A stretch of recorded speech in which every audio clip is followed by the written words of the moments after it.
طياب. هذا البروكولي كنحيد ليه الشتات ديالو بعد ما تيكون فيه الدود كيخليني خالتي. وهذيك وجات درتها شويه غلط من خيزو حيت كيشد الطياب. ياك خالتي كنشدهم بحال خالتي انا ما كنسلقش في الماء باش ما يحيدوش ليهم الجهه ديالهم. كنقص البوطه اللي يجي باش يجيو الدنتين. كنقص خالتي البوطه ياك. دابا اش كندير مليحه باش نبنن وكندير شويه دقيقه تاع الزيت وكنغطي وكنخليها تهض. طاق سخونه ملول صيفط برطاج يجيب لي اللوبيا وجات لي اللوبيا خاويه نصها كلها في الزيت. شدوها حتى هي قطعوها ما كتعجبكمش الجبانه شدوها قطعوها دخلوا فيهم بزز. الخضره دائما خاصها الدنتي. دابا حنا المغاربه في ديك القاعده خايبه خاص الخضره تكون هاريه تكون هاريه جاريه. داكشي علاش عندنا دابا شويه الشعب عندنا معكاز. علاش لانه هاري بحال الخضره. خاص الشعب يكون موقد كلشي ديالو موقد حتى اللحم. شي كيطلع عليها السميه كي كيطلع عليها الصهد شي كيطلع سخون. هاتي خالتي خاصك خاصك عيديها هاك اللوبيا هادي ما خويا ناري عاد شحال كتجيبني نادي واو بورسيون بورسيون بو 4 بيرسون تويمه محكوكه رباق ليحه بزيره اللي ما كيعرفش القياس خصكم تقولوها 3 مرات في مخكم فهمتي. هذا رز بسماتيتي دائما تيبان في الثلاجه يكون دجاج ستيريزي. علاش باش ما تسممش يكون خضره وما تسممش يكون ماكله اي ماكله دائما يكون تيبان دجاج. شوفوا لابورسيون هادشي راه بزاف انا وبنتي واحد باش كيبغيو لكم الدراري وكيبقى موربيدو كيبقى مطب في الفم. هذا الرز المصري هانتوما شوفوا خالتي هذا الرز. شوفوا الرز اش كنقولوا ليه في المغرب اش كنقولوا ليه الرز ديال اللي كنديروا فيه الرز ديال المغرب اللي كنديروا فيه الرز ديال المعرفه انتم كنديروا نص كاس بزاف. غنمشي نغسلو تيحيد منو داك النشا ديالو ضروري يحيد منو النشا. ديال صاحبتي عرضوا عليا باش نمشيو نتعشاو اونصومبل دونك غادي فهمتي. ولكن كنت غايز لو جين حتى كلاسيك تو فوا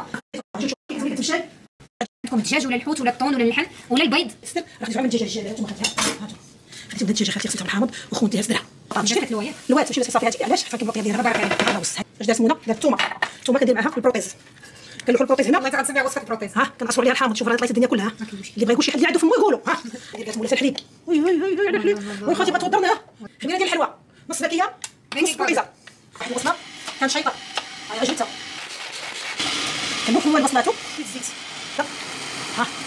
حيت الروز كيبدا الزبيده. هذا جلبانه وما يسحق وجلبانه ديال الثلج. شتي خالتي صنعت صندوق فوقي 9 ماجي شندير مشينا هي وفرحي وسعدي وخيري ورزق. صافي انا البصله تاع السلو ما ديروش روز باسل تسرقوه باسل ديروا روز فوق البصله. شوف دابا ندمج ليا الروز مع البصله كنديروا هذا ويلي نقول خالتي سير دير وتسير ديرها زبيده كترويو وكتنقصوا الفور بارك نقصوا الفور شمعه البوطه تكون الشمعه غادي نزيد الماء. الحافه ديال الروز كونكوف ابان طونفي لان الزبده هي اللي كتزينو هي اللي كتبنو. هاك الشومه فيه لا زيت لا والو خالتي. هذاك الشومه خالتي باش قليت البصله انا كنقصوا عليها الفور كنجيب الفور راكيس. عرفتي عليا ثاني خالتي اش خالتي عرفت واحد النصيحه مابقاش ديريها كي كونسير كيقول لي كونسير واش شحال هذه كونسير ما كيفينيش يا لا حيت خالتي هي تبغي نسمنو الخبز صباح الفطور كدير عفير ومع بليدي حتى هي بنتو هاتي غيكون كيلو حنا غنديرو نص ديالو غندير 600 غرام.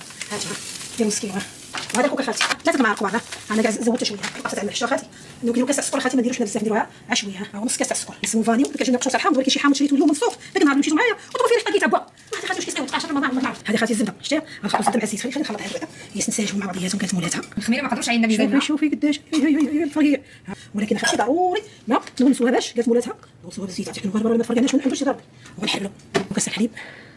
هاتو شويه الطالوني ضروري طالوني جايه من تركيا كنديروا وحده بياضه في العنق جابوها بالبحر يعجبك. شوفوا قولوا لنا في الكومنتير كنحب بلا خالتي يسترك هو كيف تاكل شتي خالتي قولي خالتي اش كديري ديري لينا الفوشيطه مالتي مدام موطو سمحوا لي خالتي انا بنت البلاد ماشي خدمه شرعتي علاش كنساليهاش الزبدانو شفتوا داخلوا لي هذا خالتي هذا هو داك الدجاج درنا فيه الحامض ودرنا فيه باكي بودر انا غنصفيه غنطيبو داك الحليب هلاه كنديروا نقيطه ديال الملح نقيطه ديال البزار هانو عطاو كاو بينات عطيطه باش تبنينا تفنوا والله خالتي ما تشبعوا منه الا بغيتو ديروا فيه عسيله حكا خيط واحد تاع العسل هاتوا خالتي هاتوا رويس زيد ها رويس شتيها هي رويس شوفي طيبهم على الزينات اللي قال ما ياكلش خضره خليه يعيش خويا كتبنى حيت هذاك البينات داك الخبير بغيتو تخليوها لان المعلومه بغيت تخرج غنخلي لكم غندير لكم ندير لك التبزيه هاكي كلشي عادي صافي وصحيه. شوف الروز حبه تقولوا لي انا خربقه زربقه باش نفطروا الصباح بعد ما كنكون غاديين في الطوموبيل هذه زربانه ولا كيكون شي موعد ولا شي حاجه وصافي تقيموا في الباتيسري ولا التخريق صافي كنقول لها راه اختي هذيك خرجها لي من الكونجيلاتور وحيده وكناكلها في الطوموبيل. البومبات هذا هو الفول اوتفيت واش غتشوفوا ولا لا كندير مع البومبات هانتوما دايس درت